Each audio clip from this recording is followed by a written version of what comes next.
Hello everyone, আজকে একটি budget challenge নিয়ে চলে আসলাম। তো আজকে আমি দেখব এই 1000 টাকার মধ্যে আমি ঈদের বাজারে কয়টা জুয়েলারি কিনতে পারি। তো আপনারা হয়তো গেস করতেই পাচ্ছেন আমি কোথায় চলে এসেছি। হ্যাঁ, ঠিক ধরেছেন, আমি চলে গিয়েছিলাম গাউসিয়া মার্কেটে।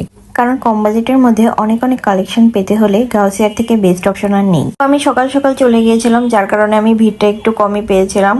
ফার্স্টেই আমি একটা দোকানে যাই, যেই দোকানে গিয়ে আমার চোখ পড়ে এই কানের দুলটায়। এটা আমার কাছে 450 চেয়েছিল, কিন্তু আমি দামাদামি করে 200 টাকার মধ্যে নিয়ে আসি। তো আমার মনে হয় আর একটু বার্গেটিং করলে আমি 150-র মধ্যে কানের দুলটা পেয়ে যেতাম। তারপরে এই সুন্দর অক্সিডাইজ জুয়েলারিটা আমি 150 টাকা দিয়ে কিনি। এখানে অনেক অনেক অপশন ছিল, মানে কোনটা রেখে কোনটা নিবো আমি বুঝতেই পারতেছিলাম না। গাউসিয়াতে গেলে অনেক বার্গেটিং করতে হবে, আর চেষ্টা করবেন একটা দোকান থেকেই সব জুয়েলারি গুলো নেওয়ার, তাহলে তারা কমের মধ্যে ছেড়ে দেয়।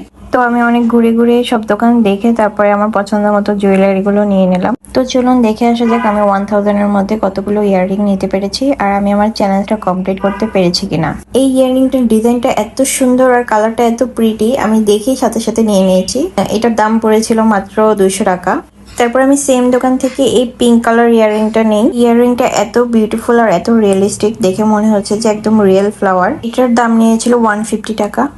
And look at this beautiful piece, কত এলিগেন্ট আর রয়্যাল ডিজাইন এই ইয়াররিংটার কানটানাটা একদম অ্যাডজাস্ট করা। এই ইয়াররিংটা আমি অনেক অনলাইন পেজে 950 টাকা করে দেখেছি, কিন্তু এই ইয়াররিংটা আমি গাউসিয়া থেকে মাত্র 550 টাকা দিয়ে কিনেছি। আর এই ইয়াররিংটা মাত্র 150 টাকা দিয়ে কিনেছিলাম। আমার বাজেটের থেকে আমার 50 টাকা বেশি লেগেছে, কিন্তু আমি বলবো এই দামে এতগুলো ইয়াররিং কোথাও থেকে কেনা সম্ভব না। যারা বাজেটের মধ্যে ঈদের জন্য ইয়াররিং কিনতে চান তারা কিন্তু এখনই চলে যেতে পারেন গাউসিয়াতে। আজকের ব্লগটা এই পর্যন্তই। Bye bye.